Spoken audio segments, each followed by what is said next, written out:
नमस्कार दोस्तों, मैं हूं अरुण और आप देख रहे हैं संदेश आप तक। संदेश आप तक में आप सभी दर्शकों का स्वागत है। पाटलिपुत्र की धरती साधु संत, बड़े बड़े महापुरुषों एवं वीर बलिदानों की धरती रही है। आदि काल से ही पूरे विश्व में पाटलिपुत्र के महापुरुषों ने अपना झंडा गाड़ा है। हमें काफ़ी पीड़ा होती है कि आज हमारे बीच के लोग क्षणिक स्वार्थ लाभ लेने के कारण सदियों से चली आ रही सनातन धर्म एवं उसकी संस्कृति को बिगाड़ने में जुटे हैं। निर्मल कलकल पतित पावनी शीतल गंगा जैसी पवित्र नदियाँ उन्हें दूषित करने में लगे हैं। यह बात हरिद्वार से पटना आए स्वामी शंकरानंद जी महाराज श्री कृष्ण प्रणामी मंदिर में संदेश आप तक टीम से कहा। उन्होंने कहा कि हमारी संस्कृति सबसे पुरातन संस्कृति है, इसे छेड़े नहीं बल्कि इसकी कृति को आगे बढ़ाएं। उन्होंने युवाओं से अपील किया कि युवा जागेगा तभी देश आगे बढ़ेगा। कि मैं हरिद्वार से हूँ और हरिद्वार भी गंगा किनारे और ये पाटलिपुत्र नगर भी गंगा किनारे, दोनों का बड़ा सामंजस्य है। हरिद्वार से गंगा बहती हुई आई है और पाटलिपुत्र को स्पर्श करती हुई, इसको पवित्र करती हुई गंगा बह रही है। तो मेरे नज़र में हरिद्वार और पटना में कोई फ़र्क है ही नहीं। हरिद्वार भी पवित्र नगरी है और पटना भी बहुत ज़्यादा पवित्र नगरी है। मैं अभी रास्ते से आ रहा था तो मुझे इतनी खुशी हुई कि लोग 10 बजे तो सो के उठते हैं, लेकिन प्रातःकाल भोर में यहाँ के सुंदर साथ जाग करके दुनिया को जगा करके और नगर को जगाते हुए शोभा यात्रा में निकलते हैं। और मुझे लगता है ये राजी महाराज की बहुत बड़ी अनुकंपा, बहुत बड़ी कृपा। ऐसे जागरूक सुंदर साथ जब साथ में होते हैं तो हमें बड़ी प्रसन्नता होती है कि महामती प्राणनाथ जी ने हमें यही सिखाया है। ये जागनी ब्रह्मांड है, माँ गंगा की बड़ी कृपा। गंगा तो कभी सोती नहीं है, 24 घंटा गंगा हमेशा जागरूक होती है। कल कल छल छल करके गंगा बहती है, वही गंगा का किनारा है। आज देख करके मुझे बहुत खुशी हो रही है। ये जागरूकता पहले भी थी और आज भी है। जागरूकता कैसी होनी चाहिए हमसे सीखें, ज्ञान कैसा होना चाहिए हमसे सीखें, क्योंकि ये ज्ञान की नगर ये पाटलिपुत्र।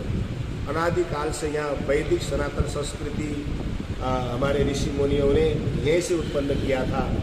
और हमारे ये तो पटना साहिब भी बोलते हैं इसको, है कि नहीं?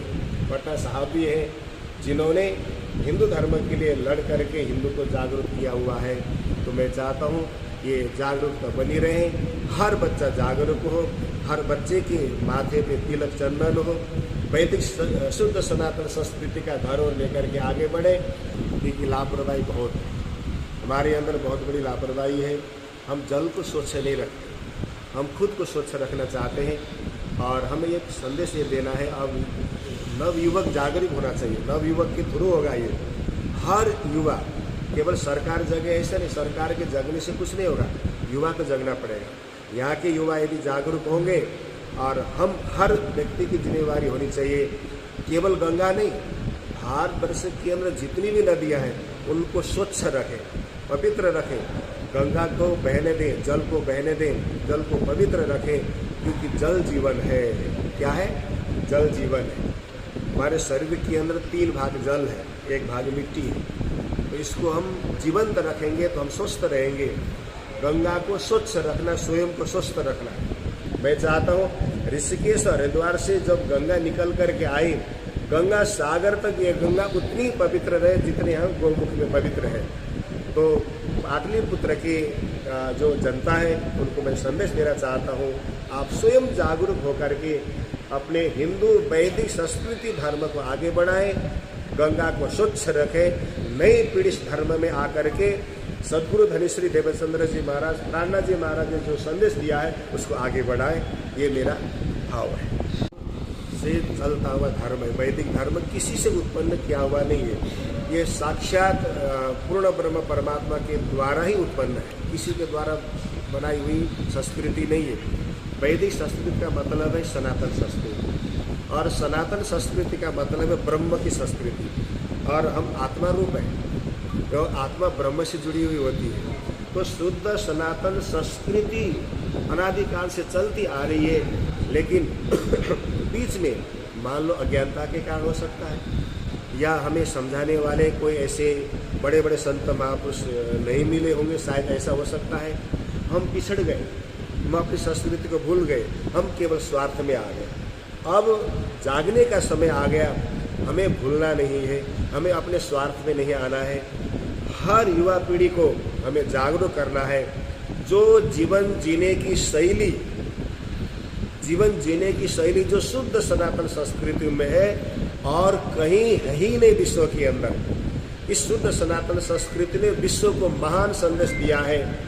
वैदिक सनातन ने और वैदिक धर्म ने वैज्ञानिकता दी है। वैदिक धर्म ने तंत्र यंत्र मंत्र तीनों चीज़ को जीवंत बनाया है। तो हमें ऐसा लगा कि शायद जो पीढ़ी बीच में आ गई, स्वार्थवश केवल इसको रूढ़िवादी में डाल दिया, स्वार्थवश। और रूढ़िवादी में भी वैज्ञानिकता थी, लेकिन अब उसको भूल गए। बहुत बड़ी समस्या है ये। यदि मान लो वैदिक संस्कृति को भूल जाते हैं और वेस्टर्न कल्चर को अपनाते हैं, वेस्टर्न कल्चर अपने पश्चिमी सभ्यता वाले आज हमारे वैदिक हिंदू सनातन संस्कृति को अपना रहे हैं। चाहे मुस्लिम कंट्री हो, चाहे ईसाई कंट्री हो, चाहे कोई भी कंट्री हो, अंदर से हमारी संस्कृति को अपना रहे हैं। अंदर से छोटी छोटी चीज़ को, हमारी छोटी छोटी चीज़ में जीवन जीने की शैली है। प्रकृति ने जो चीज़ दी है, प्रकृति ने वो शुद्ध सनातन संस्कृति में सिखाया। प्रकृति के हिसाब से हमें जीना चाहिए। प्रकृति हमेशा शुद्ध होती है, प्रकृति कभी गंदी नहीं होती। हमने प्रकृति को गंदा कर दिया। तो वैदिक सनातन संस्कृति में जीने वाले लोग इसको कभी छोड़ते नहीं। जिनके अंदर अज्ञानता आ गई, अज्ञानता आने के कारण हम वेस्टर्न कल्चर की ओर चले गए और हमें ऐसा लगा कि ये बहुत बड़ी चीज़ है। लेकिन आज पता चल रहा है लोगों को कि सबसे बड़ी चीज़ तो हमारी हिंदू संस्कृति है। इसमें कर्म की सभ्यता है, इसमें धर्म की सभ्यता है, इसमें जीवन जीने की शैली है। और जीवन जितना आसान, जीवन जितना बढ़िया और एक आनंददायी जीवन, मैं भी सुखी रहूँ, दूसरों को भी सुखी देख सकूँ। सर्वे भवन्तु सुखिनः, सर्वे सन्तु निरामया, सर्वे भद्राणि पश्यन्तु मा कश्चित् दुःखभाग् भवेत्। ये जो हमारा सनातन धर्म की रक्षा करने हेतु जगह जगह पर कार्यक्रम तो आयोजन होते रहे हैं, लेकिन अभी भविष्य में है जो हमारे सनातन धर्म के ऊपर लोग उंगली उठाते हैं, जो कि धर्म क्या है, भगवान नहीं है, निराकार है, पर ब्रह्म क्या है। इसलिए है जो सनातन धर्म में क्या है कि जितने भी अग्नि, पृथ्वी, आकाश, ये सब है जो प्रकृति का, परमात्मा का ही है। उसको दोहन कर करके हम लोग अपने जीवन में वास्तविक रूप से घर मकान बना रहे हैं और जिसे आविष्कार का रूप हम लोग उसको कह रहे हैं, जो कि ये सब है जो सनातन धर्म परमात्मा का ही देन है। इसी उपलक्ष्य में धर्म को जागृति करने हेतु, जन जागरण को चेतना में लाने हेतु श्रीमद्भागवत परम आवश्यक है। कलयुग केवल नाम आधारा, सुमरि सुमरि नर उतर ही पारा। कलयुग में नाम की विशेषता है। कौन सा नाम? रामायण के अंदर कहा गया है, एक राम दशरथ गृह डिल्ले, एक राम से जगत पसारी, एक नाम है सबसे न्यारी। वो कौन सा नाम है? तो जोगी राग भगवान कृष्ण का नाम है। और कलयुग का रंग काला है, भगवान कृष्ण का रंग भी काला है। वो सामले काले को काले काटने वाले हैं। तो श्रीमद्भागवत के माध्यम से भगवान कृष्ण ने गीता में जैसा कर्म करेगा वैसा फल देगा भगवान, ये है गीता का ज्ञान। तो भगवान कर्म पर प्रधान विश्व रचि राखा, जो जस करहि तस फल चाखा। इसलिए सनातन धर्म के हेतु श्रीमद्भागवत जन जन में चेतना के माध्यम से जागृति करना अति आवश्यक है। इसलिए इलाहाबाद के अंदर में, उस गांव के अंदर में है जो कि पूर्ण ब्रह्म परमात्मा को साक्षात लीलाओं का अवतरण हमारे परम पूज्य आदरणीय हरिद्वार से पधारे शंकरानंद जी महाराज और हमारे सदानंद जी महाराज जी के प्रेरणा स्रोत से एक कार्यक्रम होने जा रहा है, जिसको 7 दिवसीय कार्यक्रम के रूप में सभी भक्तों को है जो आशीर्वचन और उनका है जो कथा के माध्यम से उनके जीवन में अनुचरण जो किए हैं, उन सबको है जो जनता के बीच में अपनी ओजस्वी वाणी द्वारा प्रदान करेंगे। भक्तिभाव वातावरण में महाभागवत कथा का आयोजन होने जा रहा है। हम लोग सीधे संदेश आप तक के माध्यम से उस जगह पे ले चलते हैं। पटना सिटी से संदेश आप तक के लिए अरुण कुमार के खास रिपोर्ट।